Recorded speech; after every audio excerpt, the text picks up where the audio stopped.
안녕하세요. 대한민국의 다양한 무기 소식 알려드리는 K&D 국방 뉴스입니다. KF-21 보람의 전투기가 마침내 현역 편제의 문턱에 서 있습니다. 수년에 걸친 성능 개선과 신뢰성 검증은 단순한 시험 단계를 넘어 한국 항공산업 전반의 역량 상승을 상징하는 장대한 과정이었습니다. 한때 독자 전투기 개발은 불가능한 목표로 여겨졌으나 지금은 시험기를 넘어 실전 전력으로 편입될 준비를 마친 모습입니다. 이 같은 진전은 국내 언론의 관심을 넘어 해외의 방산 관계자와 산업계에서도 주목을 받고 있으며 한국 방산의 위상이 이전과는 비교할 수 없을 정도로 높아지고 있습니다. 국제 무대에서의 반향도 눈에 띕니다. 일부 해외 방위 전시회와 안보기관에서는 한국산 플랫폼에 대한 현장 평가와 구매 문의가 증가하고 있다는 보고가 이어지고 있습니다. 특히 다수의 방산 바이어가 한국의 납기 능력과 전후 서비스 제공 역량을 긍정적으로 평가하며 실전 운용에 근거한 신뢰성이 수출 성과로 연결되고 있다는 분석이 나오고 있습니다. 이처럼 외부의 관심은 단순한 관심사를 넘어 시장 수요로 구체화되는 양상을 보이고 있습니다. 해외 전문가들의 시각도 흥미롭습니다. 일부 분석가들은 특정 국가들의 고가 고유지비형 체계와 달리 보라매가 실용성과 유지관리 측면에서 실전적 가치를 제공할 가능성이 크다고 지적합니다. 불과 몇 년 사이에 한국의 방산 수출 규모가 빠르게 성장했고 전차와 자주포, 미사일 등 전 영역에 걸친 균형 잡힌 전력 포트폴리오는 기존 강국들이 장악해온 시장 구도에 균열을 내고 있다는 평가가 이어지고 있습니다. 무엇보다 보라매는 단순한 항공기 그 자체를 넘어서 향후 엔진 완전 국산화로 이어지는 큰 그림의 핵심 축으로 자리매김하고 있습니다. 현재 보라매의 시험 항공기들이 사천 지역을 중심으로 고강도 비행을 반복하고 있습니다. 고고도 고속 기동에서부터 저속 저고도 임무 프로파일까지 다양한 운용 조건에서 기체 강도와 시스템 안정성이 검증되고 있으며 장시간 고강도 비행을 통해 정비 주기와 운용 신뢰성에 대한 실증도 병행되고 있습니다. 또한 여러 실험 항목에서 얻은 데이터는 소프트웨어, 항전 장비의 튜닝에 곧바로 반영되며 전술 데이터 링크와의 상호 운용성 테스트도 체계적으로 진행되고 있습니다. 시험 비행 범위는 단순한 국내 공역을 넘어 다자간 연합훈련과 연계한 상호 운용성 검증으로 확장되고 있습니다. 인근 해역과 공역에서 진행되는 합동훈련을 통해 지상 해상 감시자산과의 연동 능력을 시험하고 있으며 이는 실제 전장 환경에서 요구되는 통합작전 능력을 조기에 확보하는 데 중요한 의미를 지닙니다. 이런 절차들은 보라매가 단독 전력으로서뿐 아니라 연합복합전 환경에서도 유효하게 작동할 수 있음을 보여주는 징표로 작용하고 있습니다. 물론 해결해야 할 과제도 존재합니다. 실전 배치가 임박한 시점에 양산 라인 확대가 계획만큼 빠르게 진행되지 못하고 있는 점은 여전히 우려를 낳고 있습니다. 한국항공우주산업은 2026년을 목표로 1차 양산 라인 가동을 준비해 왔으나 일부 행정적 승인 절차와 인허가 일정의 지연으로 조정이 불가피한 상황입니다. 다만 방산 전문가들은 이런 지연이 기체 결함 때문이 아니라 절차적 문제에 기인한 것으로 보고 있으며 생산 체계가 원활히 확보되면 전력화 계획은 예정대로 추진될 것이라는 관측이 우세합니다. 특히 엔진 분야의 진전은 주목할 만합니다. 초기에는 무인 원격 시험 체계를 통해 구동 안정성을 단계적으로 확인했고 충분한 신뢰성이 확인되는 시점에서 유인 시험기로 단계적으로 이행하는 방식으로 개발 로드맵이 설계되어 있습니다. 전투기의 핵심인 추진 체계는 기동성 생존성의 바로미터이며 현재 보라매의 추력 대비 중량 비율은 동급 기종 대비 경쟁력 있는 수준으로 평가되고 있습니다. 궁극적으로 한국은 이 추진 체계를 국산화해 외부 의존도를 줄이고 완전한 자주 국방 플랫폼을 구축하려는 장기 목표를 향해 나아가고 있습니다. KF-21 보라매의 성능 검증이 차곡차곡 쌓이면서 해외의 관심은 더욱 구체적인 논의로 전환되고 있습니다. 인도네시아가 그중 하나로 떠올랐습니다. 인도네시아는 넓은 영공과 섬 지역을 관리해야 하는 특수한 지형적 여건 때문에 단순한 단기 방어용 전력이 아니라 유지 정비가 쉬운 중형 전력이 절실합니다.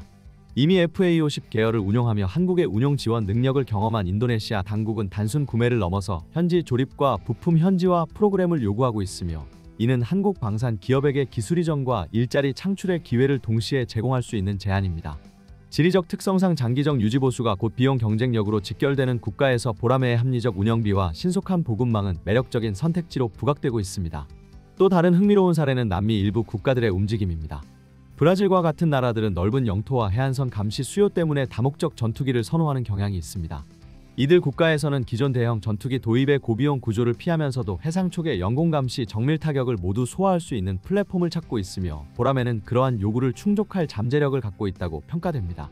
특히 중남미 국가들은 구매 후 정비 교육 패키지를 얼마나 안정적으로 제공받을 수 있는지에 큰 비중을 두는데 한국은 이미 여러 플랫폼의 납품 경험을 통해 신속한 기술 지원과 현지화 노하우를 입증한 바 있어 유리한 고지를 점할 수 있습니다. 전반적으로 보라매에 대한 관심은 단순 수치상의 주문 가능성을 넘어서 파트너십과 기술 공동 개발로 확장되는 양상을 보이고 있습니다. 공군 전력 체계 전반에도 실질적 변화를 불러올 조짐이 뚜렷합니다.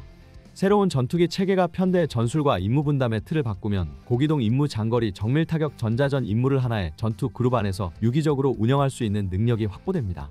이런 변화는 작전의 기민성과 지속성을 크게 높여 적의 방공망을 교란하거나 목표 타격 후 안전한 이탈을 보다 안정적으로 수행할 수 있게 합니다. 보람에는 UV인이 결합된 전장 환경에서도 중추적 역할을 수행할 수 있습니다. 정찰형 무인기와 실시간 네트워크로 연동되면 위협 탐지와 표적 식별이 즉각적으로 가능해지고 보람에는 정밀 타격과 전자전 임무에 더욱 집중할 수 있습니다. 개방형 아키텍처 설계 덕분에 외부 센서와 무장, 무인 체계 간의 상호 운용성 확보가 용이해 향후 키랩 전술에도 자연스럽게 통합될 수 있는 기반을 마련합니다. 정비와 군수 지원 체계의 동반 강화는 선택이 아닌 필수입니다. 고성능 플랫폼을 안정적으로 운영하려면 예비 부품 공급망과 소프트웨어 유지 보수, 전자전 장비 관리 능력이 체계적으로 확충돼야 합니다.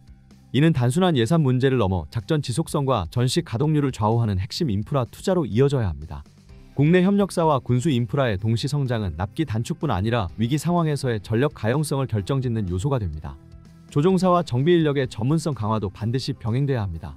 보람의 고성능 센서와 고기동 특성을 최대한 활용하려면 시뮬레이터 기반의 반복 임무 훈련, 유무인 편대 훈련, 전자전과 네트워크 중심의 실전형 교육이 신속히 정착되어야 합니다.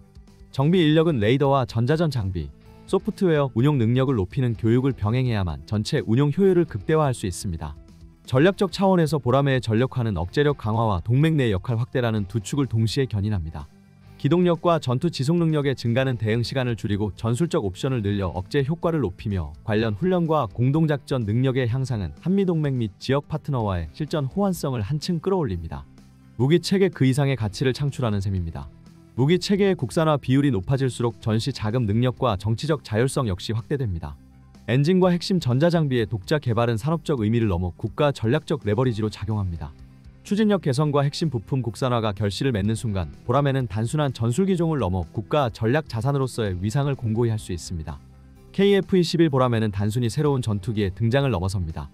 해외 시장에서의 수요와 협력 가능성이 연이어 확인되고 국내 공군 전력 구조도 한층 고도화되면서 한국은 더 이상 무기 수입국이 아닌 공급국, 나아가 군사적 규범을 선도하는 주체로 자리매김하고 있습니다. 시험 비행을 통한 신뢰성 검증, 파트너십 확대, 그리고 엔진과 핵심 장비의 국산화라는 긴 여정이 맞물리며 보람에는 대한민국 방위산업의 상징으로 떠오르고 있습니다. 현재 국내에서 가장 주목받는 방산 이슈 중 하나는 단연 KF-21 보람의 전투기입니다. 특히 국민들과 군사 전문가들이 가장 궁금해하는 부분은 바로 이 전투기에 탑재될 엔진의 국산화 가능성인데요. 최근 국방과학연구소와 한화에어로스페이스를 중심으로 관련 소식이 흘러나오면서 방산계 안팎에서 치열한 논쟁이 이어지고 있습니다. 오늘은 KF-21 전투기 엔진 개발 현황과 국산 엔진 추진 상황에 대해 집중적으로 전해드리겠습니다. 현재 공군은 KF-21 양산을 서두르고 있으며 이미 양산 기체의 완성이 이루어지고 있습니다. 현 시점 전투기 개발 과정에서 가장 난도가 높은 분야 중 하나가 바로 엔진인데요. 국방과학연구소는 향후 국산 엔진의 성능을 미 해군 슈퍼호넷에 탑재된 F414 엔진급, 즉 저바이패스 터보팬 엔진 분야에서 15,000파운드급 추력을 목표로 한다고 밝혔습니다. 이미 KF-21 전투기의 레이더, 임무 컴퓨터, 전자광학 장비, 비행 제어 시스템 등 핵심 구성품은 상당 부분 국산화에 성공했지만 엔진은 아직 개발 상황이 공개적으로 드러나지 않았던 분야입니다. 사실 전투기 자체를 개발하는 것과 전투기 엔진을 개발하는 것은 난이도 차이가 10배 이상이라는 평가가 있을 정도로 극심하게 어렵습니다. 그래서 중국이나 러시아조차도 5세대 전투기 엔진에서는 완전한 신뢰성을 확보하지 못했다는 지적이 많습니다. 하지만 한국은 KF-21용 국산 엔진 개발을 위해 이미 2010년대 후반부터 부품 국산화와 고온 합금, 세라믹 매트릭스 복합재 같은 차세대 소재 연구를 이어왔습니다. 최근에는 국방과학연구소가 국내 연구진과 협력해 터빈 블레이드, 연소기 라이너, 압축기 고단부 같은 고난도 핵심 부품의 시제품 제작에 착수했으며 일부는 내구 시험 단계에 들어갔다는 사실이 전해졌습니다. 현재 KF-21에 탑재되는 지휘사의 F414 엔진은 기본 추력 15,000파운드, F터버너 사용 시 21,000파운드까지 낼 수 있는 저바이패스 터보팬입니다. KF-21은 이 엔진을 2기 장착하는 쌍발 구조로 총 40,000파운드 이상의 출력을 확보합니다. 쌍발 채택은 단순히 추력 확보뿐 아니라 전투 중 한쪽 엔진이 고장 나더라도 기체를 안전하게 귀환시킬 수 있는 생존성 측면에서 큰 강점으로 작용합니다. F-35가 단발을 선택하면서 개발 초기 한국도 단발과 쌍발 사이에서 고민했지만 결국 쌍발을 선택한 것이 지금의 국산 엔진 개발 가능성에도 긍정적인 기반이 되었습니다. 쌍발 구조는 더 많은 공간이 필요하고 비용도 상승하지만 국산 엔진 개발에 현실적인 목표치를 맞출 수 있는 장점이 있습니다. 만약 단발 전투기로 갔다면 훨씬 더 높은 단일 추력이 요구되어 국산화 가능성이 사실상 봉쇄됐을 것이라는 평가가 많습니다. 게다가 KF-21은 반매립식 무장창 설계를 통해 무장 탑재량을 충분히 확보했기 때문에 단발 엔진의 내부 무장 탑재 효율이라는 이점도 크게 상쇄되었습니다. 이처럼 KF-21의 엔진 국산화 논의는 국내에서도 찬반이 갈리고 있습니다.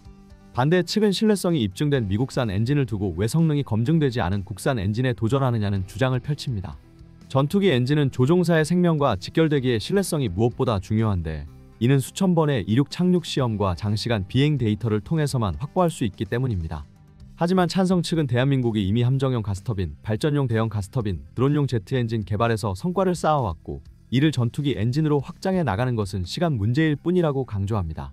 최근 한화에어로스페이스는 13,000파운드급을 국산화해 무인기와 소형 여객기에 적용할 수 있는 계획을 내놓았고 이 기술이 축적되면 KF-21의 차세대 국산 엔진 개발에도 직접적으로 활용될 수 있습니다. 또한 정부는 2035년 이후 KF-21 블록 3 이후형 또는 6세대 전투기 개발 시점에 맞춰 순수 국산 전투기 엔진 시제품을 공개한다는 목표를 세우고 관련 예산을 매년 확대하고 있습니다. 중국과 러시아를 제외한 대부분의 동맹국들은 여전히 미국산 엔진 의존도를 벗어나지 못하고 있습니다. 그나마 유로파이터 타이푼에 탑재된 EJ200 엔진이 유럽 독자 개발 사례로 꼽히지만 추력 대비 수명이 짧고 정비 비용이 과도하게 들어간다는 약점 때문에 비싼 유지비의 대명사라는 오명을 피하지 못했습니다. 실제로 독일, 이탈리아, 스페인 등 개발국조차 부담을 느껴 대규모 개량을 미루게 되었고 이는 해외 운용국들의 운영비를 크게 압박했습니다. 이런 사례는 한국 내에서 국산 엔진 개발을 회의적으로 보는 세력이 자주 근거로 삼는 부분입니다. 그러나 프랑스의 라팔 사례는 다른 길을 보여줍니다. 개발 초기에는 미국산 F404, F414 계열 엔진을 도입하려는 논의가 있었지만 장기적인 수출 자율성과 전략적 독립을 고려해 결국 자국 엔진 M88 개발에 착수했습니다. 초창기에는 출력 부족과 신뢰성 문제로 고생했지만 꾸준한 개량 끝에 안정성과 성능을 확보했고 지금은 라팔 전투기의 글로벌 수출 성공을 이끄는 핵심 자산이 되었습니다. 이 과정은 현재 한국이 처한 상황과 놀라울 정도로 닮아 있습니다. 대한민국은 이미 세계 5위권 가스터빈 기술력을 가진 국가로 평가받고 있습니다. 발전용 대형 가스터빈, 함정용 LM2500 대체 엔진 국산화 성과를 통해 축적된 노하우는 전투기 엔진 개발의 기반이 되고 있습니다. 특히 한화에어로스페이스는 국내 200여 개 협력사와 함께 터빈 블레이드, 연소기 라이너, 고온 합금, 압축기 고단부 등 고난도 부품들을 분산 개발하고 있으며 이들을 통합해 항공기용 터보팬 엔진으로 묶어내는 단계에 돌입했습니다. 현재 1300도급 내열 소재는 확보되었고 1500도급 신소재도 연구가 진행 중으로 이는 세계 최상위권 기술과 격차를 빠르게 좁히고 있음을 보여줍니다. 특히 최근 한화는 13,000파운드급 터보팬 엔진 개발 계획을 공개했으며 정부는 약 23억 달러, 한화 2조 8천억 원을 투입해 16,000파운드급 엔진을 2035년까지 완성한다는 목표를 세웠습니다. 이는 KF-21 블록 3 이후형과 6세대 전투기 그리고 고속 무인 전투기에도 직접 적용할 수 있는 수준으로 단순한 전투기용 엔진이 아니라 국가 전략 산업의 중심 프로젝트로 자리매김했습니다. 이 과정에서 영국 롤스로이스와의 협력은 중요한 변수가 되고 있습니다. 롤스로이스는 전자식 엔진 제어 장치 FADC, F터버너 고온 소재, 스텔스 특화 설계 기술에서 세계적 강점을 가진 기업입니다. 이미 한화와 협력해 디지털 제어 시스템 구축과 FADC 기술을 전수했으며 향후에는 F터버너와 고온 냉각 기술 분야에서도 도움을 줄 수 있다는 평가가 나옵니다. 이는 미국 지휘가 KF-21에 들어가는 F414 엔진 판매를 통해 안정적 공급망과 부품 이익을 유지해온 것과 대조적입니다. 지휘는 국산 엔진이 본격적으로 자리 잡으면 자사 입지가 축소될 수 있기에 공동 개발에 소극적이었고 이는 한국이 독자 개발에 나서야 하는 또 다른 이유로 작용했습니다. 국내 연구진은 단순 복제에 머물지 않고 18,000파운드 이상 추력급 F터버너 엔진 개발을 목표로 하고 있습니다. F터버너 사용 시 27,000파운드까지 끌어올릴 수 있는 수준인데 이는 KF-21 블록 3 이후 완전 스텔스형 개량과 유무인 복합 운용을 지향하는 6세대 전투기 구상에 맞춰 설정된 목표입니다. 슈퍼크루즈 능력과 고속 침투 임무 수행은 반드시 필요한 조건으로 롤스로이스와의 협력이 이 부분에서 실질적인 성과를 낼 것으로 기대됩니다. 현재 국산 전투기 엔진 시제품은 지상 점화 시험과 내구성 시험이 단계적으로 진행 중입니다. 향후 2-3년간 반복 시험을 통해 수천 회의 가동 데이터를 축적하고 비행 시험으로 이어지는 로드맵을 밟을 예정입니다. 정부는 2030년대 중반까지 이 엔진을 KF-21 블록 3와 차세대 무인기, 스텔스 폭격기에 적용하고 2040년대에는 독자 엔진만으로 전투기를 설계할 수 있는 완전한 항공자립 국가로 도약한다는 청사진을 그리고 있습니다. 이제 국산 전투기 엔진은 단순히 기술 프로젝트가 아니라 한국이 미국 중심의 글로벌 공급망에서 벗어나 독자적인 방산 산업 생태계를 구축할 수 있느냐의 분기점입니다. 국제적으로도 한국은 터키, 인도 등과 달리 실질적인 시험 일정을 갖춘 몇 안 되는 국가로 평가받고 있으며 이런 점에서 글로벌 시장에서도 주목받고 있습니다. 현재 국산 전투기 엔진 시험의 세부 일정은 아직 공식적으로 발표되지 않았지만 대략적인 로드맵은 이미 잡혀 있습니다. 우선 KF-21 시제기 6대는 2026년까지 총 2200회 이상의 비행시험을 수행하며 이 과정에서 국산 엔진의 지상 점화 시험과 내구성 검증이 병행될 것으로 전망됩니다. 이어서 2027년 전후로는 초기 탑재 시험에 들어가고 실제 비행에서의 성능 평가가 이뤄질 가능성이 큽니다.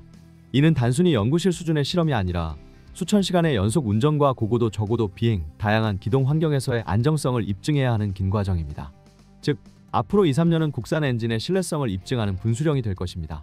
이러한 시험이 성공적으로 진행될 경우 한국은 전투기 독자 엔진을 가진 극소수 국가 대열에 오르게 됩니다. 그 의미는 단순히 군사적 자립을 넘어서서 글로벌 항공산업에서의 입지 자체가 달라진다는 데 있습니다.